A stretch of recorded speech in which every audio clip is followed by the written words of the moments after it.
فلما بلغ معه السعي قال يا بني إني أرى في المنام أني أذبحك فانظر ماذا ترى তিনি ছেলেরা ডেকে বললেন, ও আমার কলিজার টুকরা ছেলে ইসমাইল, গত রাতে আমি স্বপ্ন দেখেছি যে আমি তোমাকে জবাই করছি।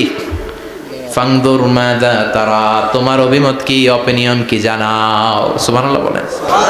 ছেলেরা বললেন, আমি স্বপ্নে দেখেছি তোমারে জবাই করতেছি, তোমার অভিমত কি। আমগরে যদি আমগো আব্বারা কইতাম আমার দেখেন নাই, বড়ডারে দেখছেন। কথা কম, বড়ডাই কইতো আমার না মাজ্জাডারে দেখছেন, মাজ্জাডারে কইলে কইতো ছোটডারে দেখছেন। কথা কন, আমরা এটা কইতাম না? 100% আমরা এরকম উত্তর দিয়ে দিতাম। চিল্লায় কোন ঠিক কিনা? কিন্তু সৈয়দনা ইসমাইল কেমন ছেলে, বাপ কা বেটা সিপাহী কা ঘোড়া, কুছ না হতো থোড়া থোড়া, ঠিক কিনা? ছেলে বলল, ইয়া আবাতি ফাআল মা তুমারু সাতাজিদুনি ইনশাআল্লাহু মিনাস সাবিরিন। কি ছেলে, আমগডিও বলা ওইটাও বলা, পার্থক্য আছে না নাই? ছেলে কয়, বাবা আমি তো ডরাই না, আমি ডরাই আমনেরে লইয়া। আমনে ডরান কিনা, আপনি ভয় পেয়ে যান কিনা ওই টেনশনে আমি আছি। আপনি যে আমার এত মায়া করেন, আপনি যে আমার এত ভালোবাসেন, আমাকে শুইয়ে দিয়ে যে জবাই করবেন, ফিনকি দিয়ে যে রক্ত ছুটবে, আপনি ভয় পেয়ে যান কিনা ওই ভয় আমি পেয়ে যাই। আমার অন্তরে কোনো ভয় নাই। ইয়া আবাতি ফাআল মা তুমার, বাবা যেমনটা আদিষ্ট হয়েছেন ঠিক তেমন তেমন করেন।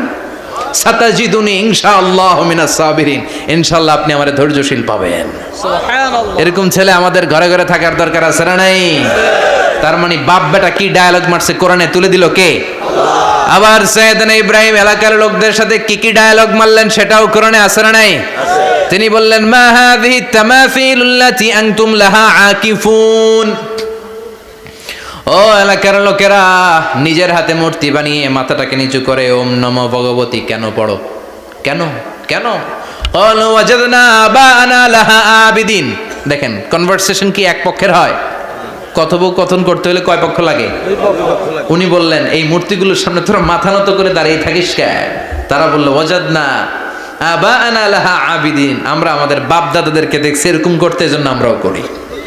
সাইয়েদনা ইব্রাহিম বললেন, লাকাদ কুনতুম আনতুম ওয়া আবাকুম ফি দালালিম মুবিন, তোরাও শেষ, তোকে বাপ দাদারাও শেষ, তোদের বাপ দাদারাও গোল্লায়, তোরাও গোল্লায়। চিল্লাই কোন ঠিক কিনা? কি কনভারসেশন। এরপরে বাৎসরিক পূজা অনুষ্ঠানের দিন আসলো। কিছুদিন আগে একটা হয়েছে না সরস্বতী, এটা বোধহয় হিন্দু ভাইদের বিদ্যার দেবী। এরা এক একজনের কাছে এক একটা জিনিস নিয়ে যাওয়া লাগে। আমরা সব জিনিস চাই একজনের কাছে, তিনি কে? আল্লাহ। এটা কঠিন না সহজ? সহজ। বিদ্যার জন্য ওই মন্দিরে, সৌন্দর্যের জন্য এই মন্দিরে, খাদ্যের জন্য দুর্গার কাছে, ঝামেলা না? আমরা সব কিছুর জন্য একজনের কাছে যাই, তিনি কে? আল্লাহ। বাৎসরিক পূজা অনুষ্ঠানে সবাই ইব্রাহিমরে ধরছে, ইব্রাহিম চল আমরা পূজা দিতে যাব। সাইয়েদনা ইব্রাহিম ফানাযারা নাযরাতান ফিন নুজুম, তাকালেন আকাশে আর বললেন, ইন্নী সাকিম, আমি যেতে পারবো না, আমি অসুস্থ। আমি কি? আসলে সুস্থ ছিলেন তো। অসুস্থ বললেন কেন? কারণ অসুস্থতা দুই ধরনের। চিল্লায় বলেন, একটা শারীরিক আর একটা মানসিক।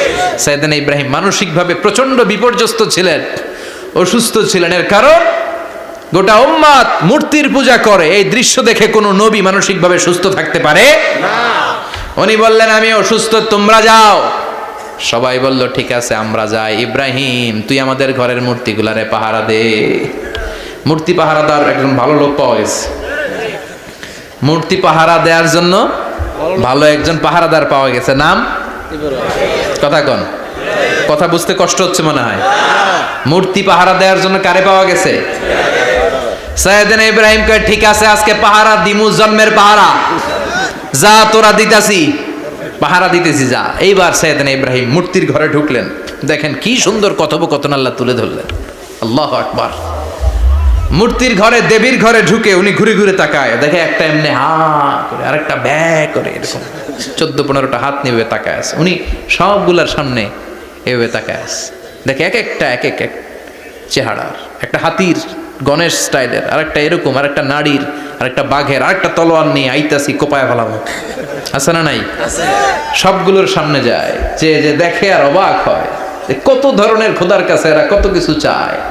আর যে দেখে প্রত্যেকটার সামনে ডেজার্টস আইটেম, মিষ্টান্ন, এক একটার সামনে রসমলাই, এক একটার সামনে কালো জাম, লাল জাম, রসগোল্লা, চামচাম, দুধ মালাই, মালাই চপ আছে না নাই? জিব্বায় পানি চলে আসছে নাকি? তো সাইয়েদনা ইব্রাহিম অবাক, কিরে এত মূর্তি, এত ডিজাইন, এত ভাবে এরা অঙ্গভঙ্গি করে আছে, এত খাবার দেয়া, খায় না কেন? সাইয়েদনা ইব্রাহিম ভাবলেন মনে হয় নাগাল পাই না, আমি একটু তুল্লা ধরি। উনি রসমলাইয়ের বাটিটা নিয়ে যেটা হা করে আছে ওইটার সামনে যায়, কয় খা। কি কয়? বানাই কইতেছি মনে হয়। ফারাগা ইলা আলিহাতিম, মূর্তিগুলোর কাছে গেলেন। ফাকালা আলা তাকুলুন, খাবি না? ওই খাবি না ডারে আমি কিছু খা, কোরআন থেকে বলছে, ঠিক কি না? উনি ভাবলেন ওরা হয়তো খেতে পারে না, নাগাল পাচ্ছে না, কিংবা আমারে দেখে লজ্জা পাচ্ছে। নিজ থেকে রসমলাইয়ের বাটি তুলে ধরলেন, উনি বললেন খা, আর ওগুলা কয় হা হা করে রয়েছে, নড়েও না চড়েও না। উনি মুখের সামনে তুলে ধরে বললেন আলা তাকুলুন, খা। সবগুলার সামনে গেলেন, খা খা, কেউ খায় না, ওগুলো হা করে আছে। সাইয়েদনা ইব্রাহিম বললেন খা, কেউ কথা কয় না। উনি বললেন খাবি না কেন? তাইলে কথা ক। এই যে কষ্ট করে উড়াইলি, মুখের সামনে দিলাম, খাবি না কেন? কথা বল। আলা তাকুলুন, খাবি না কেন? কথা বল। মা লাকুম লা তাতাকাল্লামুন, খাবি না কেন? মা লাকুম লা তানতিকুন, হয় খা নয় কথা ক। বলতেই লাগলেন খা খা, প্রত্যেকটা মূর্তির সামনে গেলেন, খা, ওগুলা করে আছে হা, কোনো কথা কয় না। কয় কেন খাবি না? তাহলে কথা ক। খায়ও না, কথাও কয় না। আপনার ছেলে বায়না ধরছে, আব্বা চানাচুর খাম। কি খাম? চানাচুর কিনে দিলেন, এই নে চানাচুর। এখন চানাচুর খায় না। কিরে বাপ খাবি না কেন? কথাও কয় না, খায়ও না, কথাও কয় না। এখন বাকি আছে কোনটা? কথা কর। ফারাগা আলাইহিম দারবাম বিল ইয়ামিন, ডান হাতে কোপানো শুরু করলেন। ইচ্ছা মতো ঘুষি কিল মারতে মারতে মূর্তিগুলার সাইজ। ফারাগা আলাইহিম দারবাম বিল ইয়ামিন, এক একটা নবীর হাতে জান্নাতি শক্তি দিয়েছে কে? আল্লাহ। খা নাইলে কথা ক, খায় না, কথাও কয় না, বাকি আছে। মায়ের মারতে শুরু করলেন, মারতে মারতে সব শেষ। তারপরে খুঁজে পেলেন একটা কুড়াল। কি পাইলেন? কুড়াল দিয়ে মারতে আরো সুবিধা, খালি এটারে এভাবে মারে, ওইভাবে মারে। মারতে মারতে যতগুলো মূর্তি ছিল সবগুলো মেরে বড় মূর্তিটার গায়ে মারতে যাবে, in the meantime stop, কয় না এটারে মারুম না। ফাজআলাহুম জুদাদান, সবগুলারে টুকরা টুকরা, ইল্লা কাবীর আল্লাহুম, বড়টা ছাড়া ওইটারে রেখে দিলেন। আর বুদ্ধি করে কুড়ালটারে বড়টার কাঁধে ঝুলাইয়া দিলেন, বড় মূর্তিটার কাঁধের মধ্যে ঝুলাইয়া দিলেন। ঘটনাটা সুন্দর হয়েছে না? এখন কেমন যেন মনে হয় এটা কোপাইয়া দাঁড়া রয়েছে বাপের বেটার মতো। বড় পূজার শেষ, পূজার দিনক্ষণ শেষ। বিকেলবেলা পূজা মণ্ডপ থেকে সব এসে দেখে সর্বনাশ।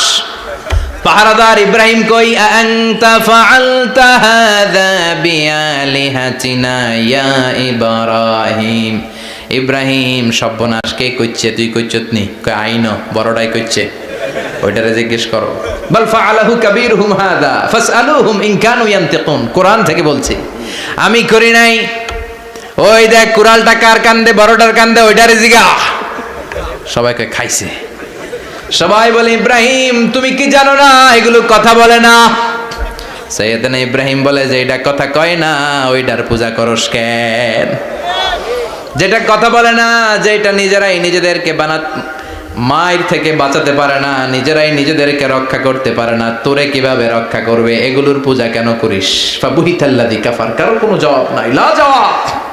সবাইকে ইব্রাহিম তুই বড্ড বেড়ে গিয়েছিস, তোরে নমরুদের কাছে নেওয়া হবে, রশি দিয়ে পেঁচিয়ে নমরুদের কাছে নেওয়া হলো। নমরুদের নাম শুনছেন?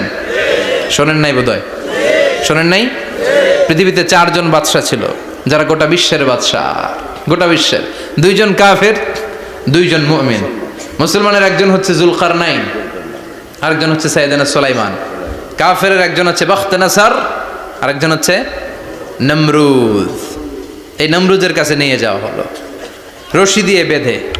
এবার নমরুদের সাথে কি ডায়ালগ মারছে এটা তো আর কোরআনে নাই। কথা কম, এটাও আছে। নমরুদ বলে, ইব্রাহিম শুনলাম তুমি নাকি আমাদের খোদাগুলোরে মারছো, তুমি নাকি কোন আল্লাহর ইবাদত করো, তুমি নাকি কোন নতুন রবের তথ্য নিয়ে আমাদের বাবেল নগরীতে আগমন করেছো। আমি ছাড়া কোনো খোদা আছে বলে তো আমি শুনি নাই। এই বাবেল নগরীতে আমি ছাড়া কোনো খোদা আছে আজকে নতুন শুনলাম। কে তোমার খোদা? কি তার পাওয়া? এবার ডায়ালগ মারা শুরু করলেন সাইয়েদনা ইব্রাহিম। সাইয়েদনা ইব্রাহিম বললেন, রব্বি আল্লাযী ইউহয়ী ওয়া ইউমীত, আমার রব এমন রব যিনি জীবন দেয় আবার মরণও দেয়। জীবন দেয় কে? মরণ দেয় কে? নমরুদ বলে, তাই তোমার আল্লাহ জীবন দেয় মরণ দেয়? আনা উহয়ী ওয়া উমীত। এবার নমরুদ ডায়ালগ মারতেছে, খালি ডায়ালগ, আনা উহয়ী ওয়া উমীত, আমিও তো জীবন দেই, আমিও তো মরণ দেই। সাইয়েদনা ইব্রাহিম বললেন, তুমিও যদি আমার আল্লাহর মতো জীবন দাও মরণ দাও তাইলে দেখাও। নমরুদ জেলখানা থেকে দুইজন ফাঁসির আসামিকে ধরে আনলো। ধরে এনে একটা ধারালো ছুরি নিয়ে প্রথম আসামির পেটের ভিতরে ধা করে ছুরিটা ভরে দিয়েছে। ফিনকি দিয়ে রক্ত ছুটলো। লোকটা ছটফট ছটফট ছটফট করতে করতে দুনিয়া থেকে বিদায়। এবার পেট থেকে ছুরিটা বের করে দ্বিতীয় আসামির পেটের মধ্যে ঢুকাতে যাবে ধা করে। In the meantime stop, ঢুকায় নাই। পেটে ঢুকাইতে যে ঢুকায় নাই। কয়, ইব্রাহিম এই যে দেখো, তোমার সামনে প্রথম লোকটারে আমি জীবন মৃত্যু দিলাম, আর এটারে মৃত্যুর পথ থেকে বাঁচাই এটারে আমি জীবন দিলাম। প্রথমটারে দিলাম জীবন, পরেরটারে দিলাম, প্রথমটারে দিলাম মরণ, পরেরটারে দিলাম জীবন। তোমার রব যে যেরকম করে জীবন দেয় আর মৃত্যু দেয়, আমিও জীবন দেই, আমিও মৃত্যু দেই। চিল্লায় পড়েন নাউযুবিল্লাহ। সাইয়েদনা ইব্রাহিম বিপদে পড়ে গেলেন। তাই তো, আসলেই তো প্রথম লোকটারে মৃত্যু দিল, দেয় নাই? কথা কন, ছুরি মেরে রক্ত বের করে ওর মৃত্যু দেয় নাই? পরের লোকটারও একই ভাবে মৃত্যু দিতে যে সেখান থেকে বাঁচিয়ে জীবন দিল। ভেজাল আছে না নাই? এবার সাইয়েদনা ইব্রাহিম বলে, ফাইন্নাল্লাহা ইয়াতি বিশ-শামসি মিনাল মাশরিকি ফাআতি বিহা মিনাল মাগরিবি ফাবুহিতাল্লাযী কাফার। সাইয়েদনা ইব্রাহিম বললেন, বুঝলাম তুমি আমার আল্লাহর মতো জীবন দাও, বুঝলাম তুমি আমার আল্লাহর মতো মরণ দাও, কিন্তু নমরুদ খেয়াল করে শোনো, আমার আল্লাহ প্রতিদিন সকাল বেলায় পূব আকাশ থেকে জল জলে সূর্যটা উঠায়। তোমার যদি এরকম কোনো ক্ষমতা থাকে, তুমি আগামীকাল সকাল থেকে পূর্ব দিক থেকে সূর্য না উঠিয়ে পশ্চিম দিক থেকে সূর্যটা উঠাও। ফাবুহিতাল্লাযী কাফার। এবার ধরা গেছে, এবার জায়গার মধ্যে ধরা, একেবারে স্টপ, লা জবাব। নমরুদের মুখে কোনো জবাব নাই। এবার নমরুদের মেজাজ নরম নাকি গরম? কথা কন। গরম মেজাজ নিয়ে কয়, হাররিকু, এটারে আগুনে জ্বালা, এটারে আগুনে ফেল। নমরুদ বুঝে নাই যে আগুনের মালিক কে। বিশাল আগুনের কুণ্ডলি পাকিয়ে সাইয়েদনা ইব্রাহিমকে আগুনের মধ্যে ফেলে দেয়া হলো। হাতের মধ্যে রশি, পায়ের মধ্যে রশি, সারা দেহের মধ্যে রশি পেঁচিয়ে আগুনের কুণ্ডলিতে ফেলে দেয়া হলো। মুহূর্তের মধ্যে আগুনের প্রজ্বলন শক্তি ওই রশিগুলোকে জ্বালিয়ে পুড়িয়ে সারখার করে দেয়, কিন্তু সাইয়েদনা ইব্রাহিমের দেহের একটা পশমও জ্বালায় না। যে রশি দিয়ে টাইট করে পাচ্ছে, ওনার দেহের সাথে লাগানো টাচ করা রশি, ওই রশি জ্বলে যায়, কিন্তু সাইয়েদনা ইব্রাহিমের পশম জ্বলে না। চিল্লায় পড়েন আল্লাহু আকবার। যদি তোমাদের মাঝে কেউ ইব্রাহিমের মতো ঈমান আনিতে পারো, অগ্নিকেও পুষ্প বলে পরিণত করিতে পারো। ঠিক কিনা? মুসার মতো ঈমান হলে রাস্তা হবে সাগর জলে, ইউসুফের মতো ঈমান হলে একে একে দরজা খোলে। সাইয়েদনা ইব্রাহিমের মতন ঈমান যদি আজও থাকে বিদ্যমান, অগ্নিকুণ্ডে দেখতে পাবে খুবসুরত এক ফুলবাগান। ঠিক কিনা? ওই ঈমানটা দরকার। ওই ঈমান যদি ঈমানের মতো হয়, আগুনের কুণ্ডুলকে ফুলবাগান বানিয়ে দিবে কে? আল্লাহ। সাইয়েদনা ইব্রাহিম বসে রইলেন। নমরুদ কয়, আরো আগুন জ্বালা, এলাকার বড় বড় গাছগুলো তক্তাগুলো কেটে আগুনের কুণ্ডলিতে ফেল। তক্তা লাকড়িগুলো আগুনের কুণ্ডলিতে ফেলা মাত্র দাউ দাউ করে লাকড়িগুলোকে, তক্তাগুলোকে আগুন জ্বালিয়ে দেয়, কিন্তু সাইয়েদনা ইব্রাহিমকে জ্বালায় না। সুবহানাল্লাহ। আগুনের মালিক কে? ওই আল্লাহ আজও আছে না নাই? তিনি আগুনরে অর্ডার করলেন, সৃষ্টির শুরু থেকে তোকে একটা ধর্ম দিয়েছি, সব জ্বালিয়ে দেয়া, পুড়িয়ে দেয়া, আজকে কয়েকদিনের জন্য তোর ধর্মটাকে আমি স্টপ করে দিলাম। চিল্লায় পড়েন আল্লাহু আকবার। কুলনা ইয়া নারু কুনি বারদান ওয়া সালামান আলা ইব্রাহিম। আল্লাহ বললেন, আগুন খবরদার, আমার ইব্রাহিমের গায়ের যেন পশম না পুড়ে যায়, কারণ ইব্রাহিমের সন্তান হবে ইসমাইল, আর ওই ইসমাইলের বংশে আমি পাঠাবো আখিরি জামানার পয়গাম্বার। ইব্রাহিমের জন্য কিছু না হয়, কোন ইবারদা ঠান্ডা হয়ে যা, কি হয়ে যা, কিন্তু এত বেশি ঠান্ডা হবি না যাতে ইব্রাহিমের সর্দি না লেগে যায়। সুবহানাল্লাহ। আগুন বলে আপনি বললেন কোন ইবারদা ঠান্ডা হ, আবার কোন এত ঠান্ডা হবি না যাতে সর্দি না লাগে, কেমন ঠান্ডা হবো? আল্লাহ বললেন সালামান আলা ইব্রাহিম, সালাম হয়ে যা, শান্তির গুলবাগিচা হয়ে যা, এয়ার কন্ডিশন নাতি শীতুষ্ণ হয়ে যা। চিল্লায় পড়েন আল্লাহু আকবার। 40 দিন ছিলেন এই আগুনের কুণ্ডুলিতে, কিচ্ছু হয় নাই। সুবহানাল্লাহ পড়বেন না? শেষ জীবনে উনি ওনার নাতিপুতিদের সাথে গল্পের সময় বলতেন যে আমার জীবনে সবচেয়ে আরামদায়ক সময় কাটিয়েছি আমি ইব্রাহিমের আগুনের, নমরুদের আগুনের কুণ্ডুলির ভেতরে থেকে। চিল্লায় এখন সুবহানাল্লাহ। তার মানে পুরো আগুনের কুণ্ডুলির গুলবাগিচা বানিয়ে দিয়েছে কে? ওনার জীবনের শ্রেষ্ঠ সময় নাকি এটা, সবচেয়ে আরামসে নাকি কাটিয়েছে এই আগুনের কুণ্ডুলির ভেতরে। চিল্লায় পড়েন আল্লাহু আকবার। এবার আল্লাহ ডেকে বলেন নমরুদ অনেক হয়েছে, আর না, অনেক চান্স তোমারে দিছি আমি, অনেক ছাড় দিছি, মাগার ছেড়ে দিব না। আল্লাহ কি দেয়? ছাড় দেয়, ছেড়ে দেয় না। মনে থাকবে? চিল্লায় বলেন তো আল্লাহ কি দেয়? কি দেয় না? নমরুদরে এতক্ষণ ধরে কি দিছে, কিন্তু কি আল্লাহ ছেড়ে দিবে? কথা বলেন। আল্লাহ বলে তোরে মারতে আমার কামান লাগবে না, গোলা লাগবে না, ফেরেশতা লাগবে না, তলোয়ার লাগবে না, নমরুদ তোরে মারবো আমি ল্যাংড়া মশা দিয়া। ফারসালাল্লাহু তাআলা বাউদা, আল বাউদাতু জুনদুম মিন জুনুদিল্লাহ। এই মশাগুলো আল্লাহর সৈনিক। কথা কন। এই মাছিগুলো আল্লাহর সৈনিক, এই সাপ আর ব্যাঙগুলো আল্লাহর সৈনিক, এই বাতাস আল্লাহর সৈনিক, এই মাটি আল্লাহর সৈনিক। মাটি যদি কাঁপাকাঁপি শুরু করে বসে থাকা যাবে? কথা কন। ভূমিকম্প হইলে সব দৌড়াদৌড়ি আছে না নাই? আগুন লাগলে দুর্ঘটনা আছে না নাই? বাতাস যদি 70 থেকে 80 কিলোমিটার বেগে ছুটে আসে দুর্ঘটনা আছে না নাই? ফারসালাল্লাহু বাউদা, আল্লাহ একটা ল্যাংড়া মশা পাঠালেন। এই ল্যাংড়া মশা নাকের ভিতর দিয়ে ঢুকে মস্তিষ্কের মাঝখানে যে কামড়াতে শুরু করেছে। মশার কামড় খাইছেন না আপনারা? শীতকালে যখন আমরা কম্বল মোড়া দিয়ে ঘুমাই, কানের সামনে যখন পন পন শুরু করে কেমন লাগে? কি বিরক্তি লাগে না? আবার ঝেড়ে টেরে আবার শুই, আবার পন পন। তো পন পনের আওয়াজই আমাকে সহ্য হয় না। ওই মশা নাকি দিয়ে ঢুকে এদিকে কামড়া, ওই বেড়ার কেমন লাগে? কথা কন। নাকের ভিতর দিয়ে মশা ঢুকে ভিতরে কুটকুট কুটকুট করে কামড় মারে। এই কামড় খাইয়া নমরুদ এবার নাচানাচি শুরু করছে। I M A disco dancer. Or dance দেখে সবাই হাসে, একেবারে I M A disco dancer. Or dance দেখে সবাই অবাক। ঘটনা কি? খোদাই লাফাইকে এতদিন ধরে সবাই নমরুদরে পূজা করতো আর বলতো নমরুদ সবচেয়ে বড় খোদা, নমরুদ সবচেয়ে। এখন খোদা কি করে? ড্যান্স দেয়। চিল্লা এখন কি দেয়? এবার নমরুদ বাঁচার জন্য মাথার মধ্যে আঘাত করে, কিন্তু মশা বের হয় না। চিল্লায় আওয়াজ করে উত্তরে বলেন মশা ঢুকছে কার অর্ডারে? এই মশা বেরোবেও কার অর্ডারে? মাথার মধ্যে আঘাত করে ঘুষি মারে, কিল মারে, কিন্তু মশা বের হয় না।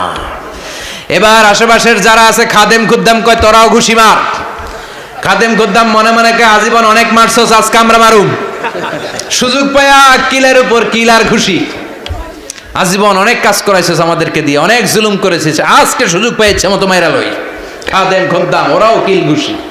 ঘুষাইতে ঘুষাইতে চেহারার মানচিত্র পাল্টাই দিছে, মাকার মশা বের হয় না। এই মশা ঢুকছে কারা দেশে? কথা কন। এই মশাটা যদি বেরোতে হয় অর্ডার লাগবে একজনের। চিৎকার করে বলেন তিনি কে? নিজেও মারে, বেরোয় না। খাদেম খুদ্দামরা মাথার মধ্যে কিল ঘুষি মারে, বেরোয় না। নমরুদ কয় এবার আমারে জোতা মার। কি মার? আমরা পরি প্লাস্টিকের জুতা, বাটার জুতা, অ্যাপেক্সের জুতা। আগে পড়তো খরমের জুতা। খরমের জুতা বানায় কি দিয়া? কথা কন। এবার কাঠের জুতা দিয়া খাদেম খুদ্দামরা মাথার মধ্যে বাড়ি। পিটাইতে পিটাইতে মাথাটাকে ফাটিয়ে রক্তাক্ত করে জামিনের মধ্যে নমরুদরে শুইয়ে দিয়েছে। আর আল্লাহর সৈনিক সেই বাউদা মশা নাকের ভেতর থেকে শূন্যে উড়াল মেরেছে। চিল্লায় পড়েন আল্লাহু আকবার। তার মানে এত শক্তিশালী হয়েও, গোটা বিশ্বের রাজা হয়েও নমরুদের ক্ষমতা নমরুদরে বাঁচাতে পারে নাই। চিল্লায় পড়েন ঠিক কিনা? এজন্য ক্ষমতা কাউরে বাঁচাতে পারে না, দাপট কাউরে বাঁচাতে পারে না, অহংকার কাউরে বাঁচাতে পারে না, সৈন্যবাহিনী কাউরে বাঁচাতে পারে না। বাঁচাতে পারে একজন। চিৎকার করে বলতে হবে তিনি কে? পৃথিবীতে কেউ তো স্থায়ী হয় না, হোক না সে ফেরাউন কিবা নমরুদ, কেউ ভাবে চিরদিন রয় না, কেউ ভাবে চিরকাল রয় না, পৃথিবীতে কেউ স্থায়ী হয় না। নমজে পড়ো আজ দিলে মে তোমার চরণ তলে, হৃদয় যায় নামাজ। হে নামাজি আমার ঘরে নামাজে পড়ো আজ, দিলে মে তোমার চরণ তলে, হৃদয় যায় নামাজ। আল্লাহু আকবার পড়েন। তিনি দোয়া করলেন, আল্লাহ রব্বি জাআলনি মুকিমাস সালাহ, আল্লাহ আপনি আমার নামাজ কায়েমকারী বানান। কি কায়েমকারী? নামাজ। তার মানে নামাজ পড়লে সবাই মিলে পড়তে হবে, ঠিক কি না? নামাজ কায়েমকারী বানান। আমার সন্তান ইসমাইলের নামাজ কায়েমকারী বানান। আমার দোয়াটা কবুল করেন। কবুল করে নিল কে? আবার বললেন আল্লাহ মক্কার নিরাপদ বানান। কবুল করলো কে? আবার বললেন ওয়াবা'আস ফীহিম রাসূলা, আল্লাহ এই শহরে একজন নবী পাঠান। কবুল করলো কে? যত দোয়া করছে সব কবুল করে নিল কে? এজন্য সাইয়েদনা ইব্রাহিমের জীবনী থেকে কি কি শিক্ষা গুনতে শুরু করেন। নাম্বার 1 আল জিহাদু দিদ্দা শিরক। ওনার জীবন থেকে প্রথম শিক্ষা হচ্ছে শিরকের বিরুদ্ধে জিহাদ। মুমিনের জীবনে জিহাদ চলবে কিসের বিরুদ্ধে? শিরকের। উনি মূর্তির সাথে আপোষ করে নাই, গাছের সাথে আপোষ করে নাই, মাছের সাথে আপোষ করে নাই, ধ্রুবতারা চাঁদ সূর্যের সাথে আপোষ করে নাই। উনি এক আল্লাহকে খুঁজে পেয়েছে। চিল্লায় বলেন ঠিক কি না? আল্লাহ সব গুনাহ ক্ষমা করে, শিরকের গুনাহ ক্ষমা করে না। 2 নাম্বার শিক্ষা হচ্ছে সত্যকে অন্বেষণ করতে হবে। ওইটা আমার বাবার বিরুদ্ধে যাক, ওইটা আমার দাদার বিরুদ্ধে যাক, ওইটা আমার দলের বিরুদ্ধে যাক, ওইটা আমার মতের বিরুদ্ধে যাক, সত্য যেখানে আমিও সেখানে। চিল্লা এখন ঠিক কিনা? এটা হচ্ছে সাইয়েদনা ইব্রাহিম আলাইহিস সালামের ঈমান স্পিরিট। শিরকের বিরুদ্ধে মুমিন জিহাদ করবে। সত্য যেখানে আছে মুমিন তালাশ করে সেটাকে ছিনিয়ে আনবে। সাইয়েদনা ইব্রাহিমের জীবনী থেকে 3 নাম্বার শিক্ষা হচ্ছে ভিশনারি অ্যাটিটিউডের হতে হবে মুমিনের। আমরা খালি 10 বছরের হিসাব করি, 20 বছর, 50 বছর। ইহুদিরা হিসাব করে 200 বছরের। কোনো কাজ করার আগে 200 বছর পরে কি হইতে পারে ওইটা হিসাব করে। সাইয়েদনা ইব্রাহিম এরকম ভিশনারি ছিলেন। এই জন্য দোয়া করেছেন রব্বানা ওয়াবা'আস ফীহিম রাসূলা, আল্লাহ যদিও ধুধু প্রান্তর জনমানব হীন একটা এলাকা, আপনি এলাকায় এমন একজন নবী পাঠায়েন যেই নবীর আঁচলের নিচে গোটা বিশ্বটা একত্রিত হয়ে যাবে। কবুল করলেন কে? কি ভিশন দেখছেন, কি ভিশনারি অ্যাটিটিউড। তিনি তখন থেকেই বিশ্বনবীকে দেখতে পেয়েছিলেন। এজন্য ভিশনারি অ্যাটিটিউডের হন, স্বপ্নবাজ হন। স্বপ্ন সেটা না যেটা মানুষ ঘুমিয়ে ঘুমিয়ে দেখে, স্বপ্ন সেটা যেটা অর্জনের আকাঙ্ক্ষা মানুষের ঘুমাতে দেয় না। এটা ছিলেন সাইয়েদনা ইব্রাহিম, ভিশনারি অ্যাটিটিউডের ছিলেন। 4 নাম্বার শিক্ষা যোগ্য প্রজন্ম তৈরি করে যাওয়া। উনি কি প্রজন্ম তৈরি করছে দেখেন। প্রথম ছেলে ইসমাইল, দ্বিতীয় ছেলে ইসহাক। এই ইসহাকের চ্যানেলে বনি ইসরাইলের সব নবীরা আসলো, আর এই চ্যানেলে বিশ্ব নবী আসলো। তার মানে বাপকা বেটা সিপাহিকা ঘোড়া। প্রজন্ম তৈরির দরকার আছে না নাই? শিরকের বিরুদ্ধে লড়াইয়ের দরকার আছে না নাই? আর নবীদেরকে মডেল হিসেবে মানার দরকার আছে না নাই? আমাদের মডেল কি কবিরা না নবীরা? নায়করা না নবীরা? নেতা নেত্রীরা না নবীরা? আমরা যেন নবীদেরকে মডেল হিসেবে মেনে জান্নাতে উপযুক্ত হতে পারে। আল্লাহ তুমি তৌফিক দান করো।